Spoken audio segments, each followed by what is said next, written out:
오늘 주님과의 만남이 가져온 4가지 변화의 마지막 시간입니다. 자신의 길에서 주님의 길로 가게 되었고 동역자를 만나고 그리고 그 동역자를 통해 또 다른 만남을 갖게 된 사울을 보았습니다. 오늘 주님과의 만남을 통해 사울에게 어떤 변화를 가져오게 되었는지 함께 말씀을 붙잡고 기도하고 싶습니다. 먼저 시선이 바뀌어졌습니다. 사울에 대한 사람들의 시선이 바뀌었다는 것을 오늘 붙잡게 되었습니다. 시선이 바뀌었습니다. 오늘 말씀 20절부터 21절을 보면 그런 다음에 그는 곧 여러 회당에서 예수가 하나님의 아들이심을 선포하였다. 그 말을 듣는 사람들은 다 놀라서 말하였다. 이 사람은 예루살렘에서 예수의 이름을 부르는 이들을 마구 죽이던 바로 그 사람이 아닌가. 그가 여기 온 것도 그들을 잡아서 대제사장에게로 끌고 가려는 것이 아닌가. 다마스쿠스에 제자들과 함께 지낸 사울은 그냥 단순히 제자들과 브런치도 먹고 다마스쿠스에 있는 맛집도 다니고 관광도 다니고 그렇게 생활하는 것은 아니었습니다.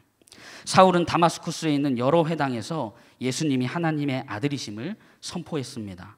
다마스쿠스에는 30여 개의 회당이 있었던 것으로 추정하고 있습니다. 그곳을 하나하나 다니면서 사울은 자기가 만난 예수님을 전합니다. 그리고 그분이 정말 자신이 기다렸던 메시아이고 하나님의 아들이심을 선포합니다. 자기가 그렇게 핍박하고 못살게 굴었던 예수의 이름을 부르는 사람들이 말했던 그 예수님은 하나님의 아들이십니다. 예수님은 그리스도이십니다. 이것을 사울이 전하고 있습니다. 그런데 이런 사울의 모습을 보고 듣는 사람들은 다 놀라서 이렇게 말했다고 성경은 이야기합니다. 뭐야, 이 사람 예루살렘에서 예수의 이름을 부르는 자들을 마구 죽이던 그 사람 아니야? 제가 여기 온 것도 그 사람들 잡아가지고 대제사장에게 끌고 가서 그러는 거 아니야? 근데 쟤 지금 무슨 말을 하고 있는 거야? 몇몇 사람만 놀라서 이렇게 말하는 것이 아니라 사울의 말을 듣는 사람들이 다 모두 놀라서 이렇게 말했다고 이야기합니다. 시선이 바뀌었습니다. 원래 사람들이 사울을 볼 때 보는 시선은 저 사람 예수의 이름을 부르는 사람들을 잡아서 죽이고 괴롭히던 사람, 저 사람 대제사장한테 공문 받아서 예수쟁이를 다 쓸어버리려고 온 사람, 저 사람 스데반이 죽을 때 사람들이 잘 죽일 수 있도록 옆에서 사람들의 옷을 들고 있었던 그 사람, 저 사람 예수쟁이 잡는 거에 선봉장이자 가장 앞장섰던 그 사람. 그리고 예수의 이름을 부르는 사람들에게 사울을 볼 때 원래 그 시선은 우리를 괴롭히고 죽이는 사람, 우리를 잡아서 대제사장에게 넘기는 사람, 우리를 잡기 위해 수당 방법 가리지 않고 예루살렘에서 200km 떨어진 이 다마스쿠스까지 온 사람, 예수를 핍박하는 사람, 우리의 동지 스데반을 죽이는 데 앞장섰던 사람, 이런 시선을 갖고 있었습니다. 하지만 오늘 사울의 모습에, 오늘 사울이 선포하는 말을 듣고 난 후에 이 시선은 180도로 바뀌게 됩니다. 예수의 이름을 부르는 사람들을 죽이는 사람에서 복음을 선포하는 사람으로, 주님을 믿는 사람들을 당황하게 했던 사람에서 유대 사람들을 당황하게 하는 사람으로 완전히 바뀌게 됩니다. 저는 오늘 말씀을 묵상하면서 사울이 너무나 부러웠습니다. 그리고 속으로 나도 저랬으면 좋겠다. 사람들이 나를 보는 시선이 바뀌었으면 좋겠다. 특히 나의 삶을 잘 알고 있는 아내나 부모님이나 형제들, 이 사람들의 시선이 바뀌었으면 좋겠다 생각했습니다. 그리고 동시에 질문했습니다. 나에게도 이런 일이 있었나? 사울처럼 사울을 보는 사람들의 시선이 바뀌게 된 것처럼 나도 나를 보는 사람들의 시선이 바뀌게 된 적이 있었나 돌아보게 되었습니다. 저는 사울과 정반대로 바뀌게 된 경험을 한 적이 있습니다. 고등학교를 입학해서 이제 첫 수업을 받았는데 꿈에 대해서 이야기했습니다. 자신이 커서 어떤 사람이 되고 싶은지 한 명씩 돌아가면서 다 발표하는 시간을 가졌습니다. 그리고 저의 차례가 왔습니다. 그때 저는 하나님을 전하는 사람이 되고 싶습니다. 하나님의 이름을 전하는 사람이 되고 싶습니다. 이렇게 발표했습니다. 이 말을 하자 교실에서 오 하는 친구들도 있고 수근수근거리는 친구들도 있었습니다. 제가 지금은 좀 이렇게 거대해 보여도 고등학교 1학년 때는 더 작았고 더 말랐습니다. 그래서 정말 왜소해 보였거든요. 더군다나 한시여서 맨 뒷좌석에 앉아 있었습니다. 그런 이미지를 갖고 있던 제가 그런 발표를 했습니다. 수업이 끝나고 쉬는 시간에 여러 친구들이 저에게 다가와 주었습니다. 다 교회를 다니고 예수님을 믿는 친구들이었습니다. 그리고 그 친구들과 함께 어울려 다녔습니다. 그런데 처음에 그 친구들이 저를 봤던 시선은 이랬습니다. 아, 쟤는 뭔가 달라. 쟤는 하나님의 이름을 선포하는 사람이 되고 싶대. 쟤는 나중에 꿈이 목사래. 수업 시간에 당당하게 발표도 했어. 이런 시선으로 저를 보게 되었습니다. 그런데 저와 보내는 시간이 많아지고 저의 다른 모습도 보게 되자 친구들이 저를 보는 시선이 바뀌었습니다. 뭐야, 똑같네. 너 목사할 수 있겠어? 너 믿지 않는 사람들하고 똑같네. 어쩌다 저런 친구가 됐지? 발표할 때랑은 전혀 다른데? 발표할 때는 안 저랬는데? 다른 의미로 시선이 바뀌었습니다. 주님과 만나고 우리의 삶이 바뀌면 사람들이 우리를 보는 시선이 바뀌어집니다. 사람들의 시선 때문에 주님을 만나고 우리의 삶을 바꾸자 이런 말로 이야기하는 것이 아닙니다. 우리가 주님을 만나고 우리의 삶이 변화되면 저절로 사람들이 우리를 보는 시선이 바뀌어집니다. 한 주정뱅이가 있었습니다. 노름으로 전 재산을 날리고 부인과 자식들에게 폭행을 일삼는 사람이었습니다. 그런데 그런 그가 교회에 나가게 되었습니다. 그리고 그를 아는 사람들은 고개를 가로저으며 저런 사람이 교회 가봤자 달라지겠어 하며 회의적이었습니다. 어느 날 한 친구가 이 사람에게 물어봤습니다. 그래, 교회 다닌다며? 교회에서 목사님이 뭐라고 가르치던가? 이분은 이렇게 대답했습니다. 착하게 살라고 하기도 하고 뭐 그런 말씀을 하신 것 같기도 한데 잘 모르겠어. 친구가 또 물어봤습니다. 그럼 성경은 누가 썼다던가? 그는 당황해하면서 대답했습니다. 글쎄, 잘 모르겠는걸. 친구가 다시 여러 가지 질문을 했지만 그의 대답은 모두 잘 모르겠는데 였습니다. 그러자 친구는 답답하다는 듯이 물어봤습니다. 도대체 교회에 다닌다면서 자네가 배운 것이 뭔가? 그러자 그는 자신 있게 대답했습니다. 그런 건 잘 모르겠는데 확실히 달라진 것은 있네. 전에는 술을 먹으면 술이 없이는 살지 못했는데 요즘은 술 생각이 별로 나질 않아. 그리고 전에는 퇴근만 하면 노름방으로 달려갔는데 지금은 집에 빨리 가고 싶고, 전에는 애들이 나만 보면 슬슬 피했는데 지금은 나랑 함께 저녁 식사를 하려고 기다린다네. 그리고 아내도 전에는 내가 퇴근해서 집에 가면 나를 쳐다보지도 않았는데 지금은 내가 퇴근할 무렵이면 대문 앞까지 나와 나를 기다린다네. 주님을 만나게 된 이 분은 가족들이 자신을 보는 시선이 바뀌게 된 것을 경험하게 되었습니다. 주님을 만나게 된 이분은 주정뱅이에서 예수쟁이가 되었습니다. 주님을 만나면 우리의 삶이 바뀌어지고 우리를 보는 시선이 바뀌게 됩니다. 가장 우선인 것은 주님을 만나면입니다. 주님을 만나면 바뀝니다. 삶도, 사람도, 시선도. 오늘 주님의 만남을 놓고 가장 먼저 기도하고 싶습니다. 주님, 우리를 만나 주십시오. 그래서 우리의 삶 그리고 우리를 보는 시선이 바뀌게 되는 경험을 하게 해 주십시오. 이렇게 첫 번째로 붙잡고 함께 기도하고 싶습니다. 두 번째로 사울의 삶의 위치가 바뀌었던 것을 보게 됩니다. 변화된 삶의 위치를 붙잡게 되었습니다. 삶의 위치가 바뀌게 되었습니다. 오늘 말씀 23절부터 25절을 보면 여러 날이 지나서 유대 사람들이 사울을 죽이려고 모의하였는데 그들의 음모가 사울에게 알려졌다. 그들은 사울을 죽이려고 밤낮으로 모든 성문을 지키고 있었다. 그러나 그의 제자들이 밤에 사울을 광주리에 담아서 성 바깥으로 달아내렸다. 사울이 변화된 모습을 보게 된 유대 사람들은 사울의 모습에 당황했습니다. 그래서 유대 사람들은 사울을 죽이기로 모의합니다. 사울은 원래 유대 사람들에게 엄청난 지지를 받았던 사람입니다. 대제사장이 공문까지 써줄 만큼 지지를 받았습니다. 그런데 그 이유가 예수의 이름을 부르는 자들을 잡아 죽이고 그랬기 때문에 지지했던 것이었습니다. 그러나 지금 주님을 만나 바뀌게 된 사울은 그들에게 있어서 제거해야 할 대상이 되어버렸습니다. 이 사실을 사울이 알게 되었고 사울을 죽이기 위해 유대 사람들은 밤낮으로 모든 성문을 지킵니다. 다마스쿠스를 빠져나갈 방법이 없었습니다. 그런 살해 위협의 위기 속에서 사울과 함께 지낸 제자들, 다마스쿠스에 있는 제자들이 사울을 광주리에 담아서 성 바깥으로 내리게 됩니다.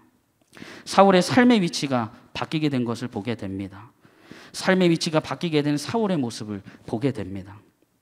죽이려는 사람에서 쫓기는 사람으로, 누군가를 쫓던 사람에서 쫓기는 사람으로, 유대 사람들로부터 지지를 받던 사람에서 그들에게 살해 위협을 받는 사람으로, 도망하는 사람을 잡는 사람에서 도망자로 바뀌게 된 것을 보게 됩니다. 저는 오늘 말씀을 묵상하면서 사울의 모습을 보면서 우리도 삶의 위치가 바뀌었다는 것을 깨닫게 되었습니다.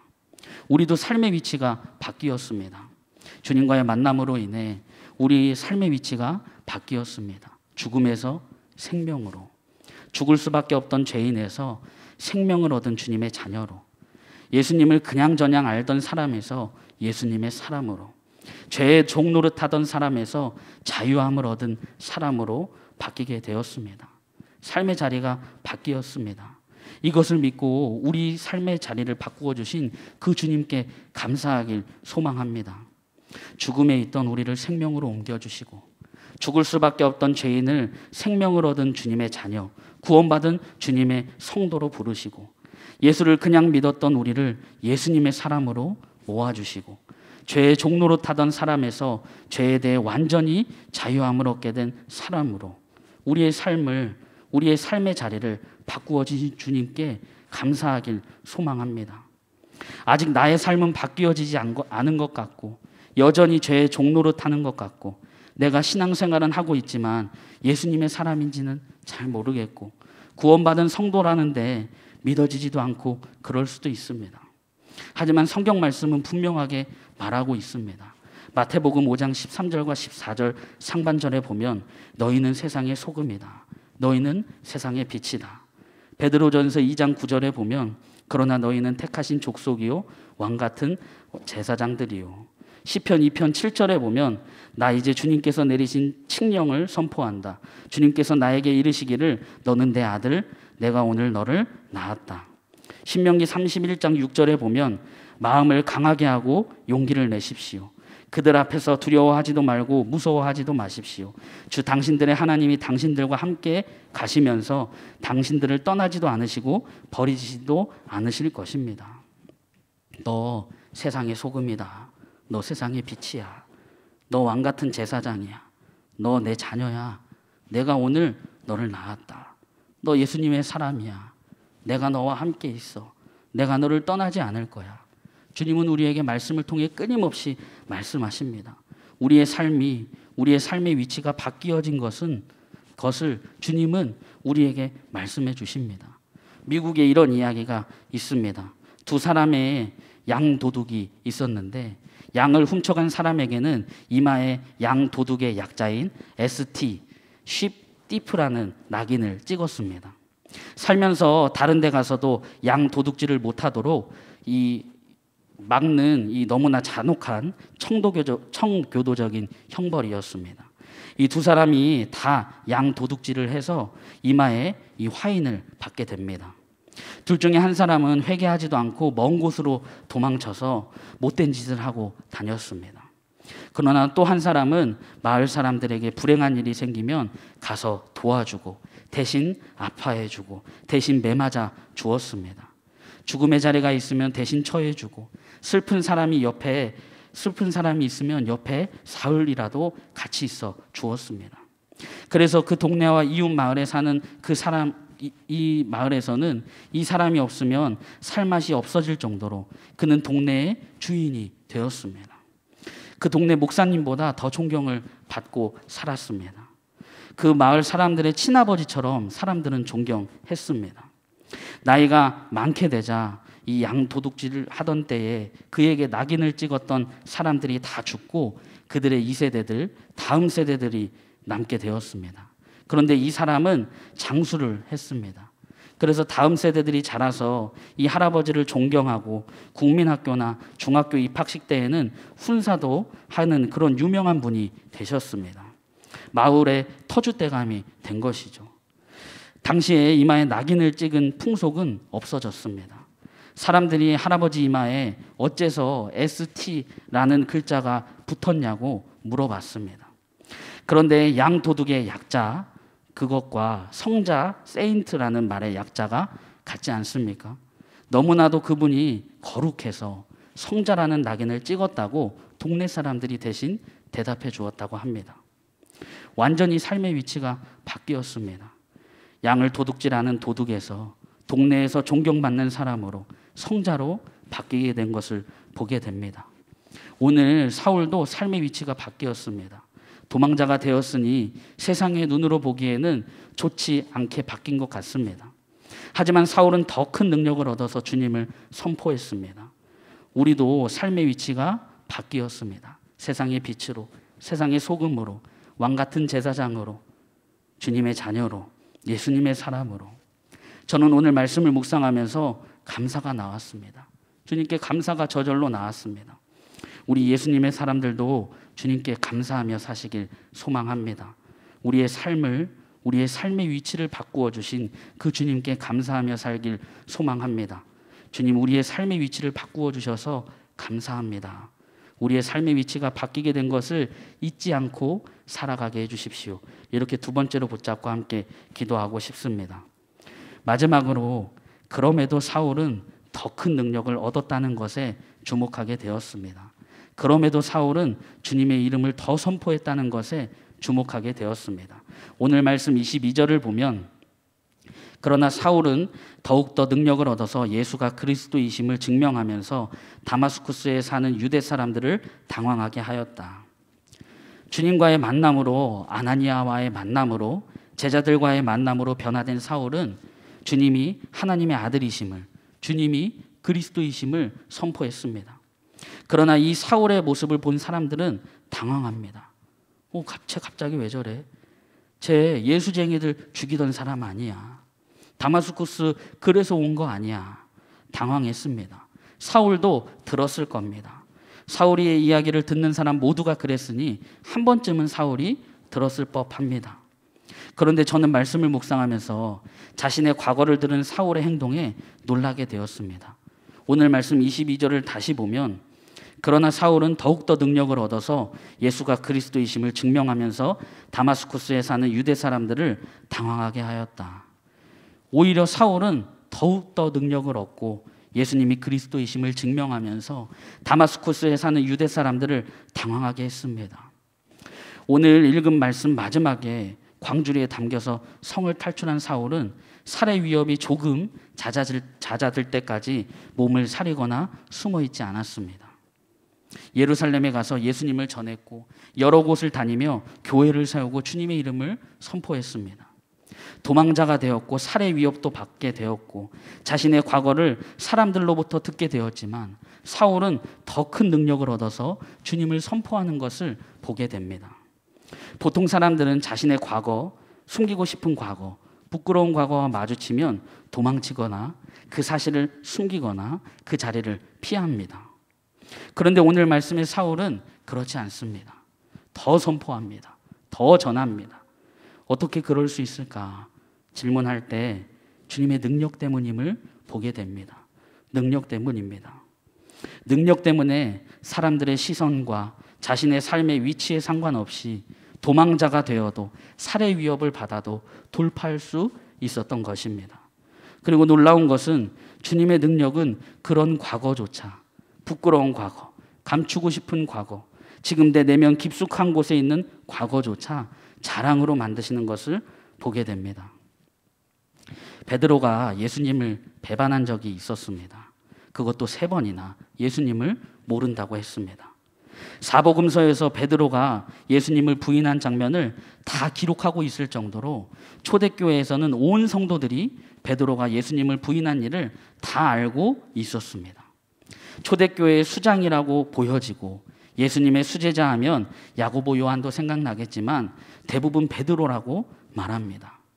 그런데 그 베드로에게 있어서 예수님을 부인했던 그 사건은 정말 큰 수치이자 부끄러움이었을 겁니다. 그런데 이 일이 어떻게 다 알려지게 되었을까요? 그것은 베드로가 간증하고 다녔기 때문입니다. 베드로가 말하고 다녔기 때문입니다. 자신의 은밀한 과거, 베드로가 아무 말도 안 했더라면 묻혔을 그 일, 그 사건, 그 실패와 허물을 베드로는 말하고 다녔습니다. 자신의 부끄러운 과거, 자신이 감추고 싶은 과거, 숨기고 싶은 자기 자신과 마주하는 것을 말하고 이야기하는 것, 그리고 그것을 돌파했던 베드로의 모습을 보게 됩니다. 어떻게 그럴 수 있었을까 생각해 봤을 때 오늘 말씀에 바로 능력 때문입니다. 주님의 능력, 십자가의 능력만이 그렇게 할 수 있게 한 겁니다. 오늘 말씀의 사울도 마찬가지입니다. 사울이 사람들과의 만남을 통해, 주님과의 만남을 통해 자신의 과거와 마주하게 되었습니다. 사람들로부터 그런 이야기를 듣게 되었습니다. 저 사람 예수 믿는 사람들 잡던 사람 아니야? 죽이던 사람 아니야? 사울이 자신의 과거와 마주하게 되었지만 오히려 그것을 자랑으로 여기고 더 큰 능력을 얻어서 복음을 선포했습니다. 도망자가 되어도 살해 위협을 받아도 주님을 더 선포한 것을 오늘 말씀을 통해 보게 됩니다. 그리고 그 연약함을 자랑으로 말하고 다녔습니다. 고린도후서 11장 30절부터 33절을 보면 꼭 자랑을 해야 한다고 한다면 나는 내 약점을 자랑하겠습니다. 영원히 찬양받으실 주 예수 아버지 하나님께서 내 말이 거짓말이 아님을 아십니다. 다마스쿠스에는 아레다 왕의 총리가 나를 잡으려고 다마스쿠스의 성을 지키고 있었으나 교우들이 나를 광주리에 담아 성벽의 창문으로 내려주어서 나는 그 손에서 벗어났습니다. 약함을 자랑합니다. 약함을 드러냅니다. 사도 베드로도 사도 바울도 오늘 사울은 그랬습니다. 주님의 능력입니다. 오늘 말씀을 붙잡고 주님의 능력을 붙잡길 원합니다. 주님의 능력으로 우리는 시선과 상관없이, 우리의 삶의 위치와 상관없이, 우리의 과거와 우리의 처지와 우리의 상황과 환경과 상관없이 우리는 담대하게 나아갈 수 있습니다. 저도 말씀을 전하면서 정말 처음에는 부모님이나 아내에게 저가 말씀 전하는 모습을 보여주고 싶지 않았습니다. 서운해 하셨지만 처음에는 그랬습니다. 이유가 있습니다. 왜냐하면 저의 과거, 저의 삶을 낱낱이 알고 있는 사람들 아닙니까? 말씀과 다른 저의 과거, 말씀과 다른 저의 삶을 다 알고 있는 사람들이라 숨기고 싶었습니다. 이것 때문에 예수님의 사람들 교회 사역을 하면서 가장 많이 기도한 기도 제목이 생겼습니다. 수요 예배나 금요 성령 찬양 인도 후에 아니면 이제 선생님들과 기도 제목을 나눌 때, 여러 사람들과 기도 제목을 나눌 때 기도하는 기도 제목이 있습니다. 오늘 말씀이 저의 삶의 실제가 되게 해주십시오. 아까도 고백했습니다. 하나님, 오늘 고백한 찬양이, 오늘 붙잡고 기도한 기도의 내용들이, 오늘 붙잡는 말씀들이 저의 삶에 정말 실제가 되게 해주십시오. 이 기도를 매일 합니다. 부끄럽습니다. 우리 과거와 우리 자신과 마주할 때 보통은 그 자리를 피하거나 도망칩니다. 숨기도 하고 외면하기도 합니다. 거짓말을 하기도 합니다. 그런데 오늘 말씀을 붙잡고 우리가 같이 결단하고 싶습니다. 하나님을 믿는 사람들을 잡고 스데반을 죽이는 사람들의 옷을 들고 있어주고 대제사장에게 가서 공문을 받아서 다마스쿠스에 있는 예수의 이름을 믿는 자들을 잡으려고 했던 그 과거, 자신이 하나님의 영광을 위해 율법을 지키고 예수의 이름을 믿는 자들을 잡고 핍박하고 막아서는 일에 앞장섰던 그 과거, 사울은 주님의 능력으로 이 모든 과거를 넘어섰습니다. 주님과의 만남으로 돌파했습니다. 사도 베드로도 자신이 예수님을 배반했던 그 부끄럽고 감추고 싶은 과거를 오히려 다 말하고 다녔습니다. 사복음서가 그것을 이야기해주고 있습니다. 주님의 능력입니다. 오늘 그 주님의 능력을 붙잡고 함께 기도하고 싶습니다. 주님, 우리에게도 주님의 능력을 부어주십시오. 그래서 시선과 위치와 과거와 우리의 상황과 처지와 상관없이 담대하게 주님을 드러내는 삶을 살게 해주십시오. 이렇게 마지막으로 붙잡고 함께 기도하고 싶습니다. 오늘 세 가지를 나누었습니다. 사울에 대한 평가가 달라졌습니다. 사울을 보는 사람들의 시선이 바뀌어졌고 사울의 삶의 위치가 바뀌었습니다. 주님과의 만남으로 우리는 우리의 삶, 우리를 보는 시선이 바뀌게 됩니다. 주님은 우리의 삶과 위치를 바꾸어 주셨습니다. 그리고 주님의 능력으로 사울은 시선과 위치와 자신의 과거와 상관없이 담대하게 더 주님을 선포했습니다. 주님을 드러냈습니다. 주님의 능력은 시선과 위치와 지금 우리의 상황과 환경과 우리의 처지와 우리의 과거와 상관없이 담대하게 주님을 드러내게 합니다. 오늘 말씀을 통해 세 가지 기도 제목을 붙잡고 함께 기도하기 원합니다. 주님, 우리를 만나 주셔서 우리의 삶, 우리를 보는 시선이 바뀌게 되는 것을 경험하게 해주십시오. 주님, 우리의 삶의 위치를 바꾸어 주셔서 감사합니다. 우리의 삶의 위치가 바뀌게 된 것을 잊지 않고 살게 해주십시오. 주님, 우리에게도 주님의 능력을 부어주셔서 시선과 위치와 상황과 과거와 처지와 상관없이 담대하게 주님을 드러내는 삶을 살게 해주십시오. 우리 기도 제목을 붙잡고 함께 기도하겠습니다. 은혜와 사랑이 충만하신 하나님,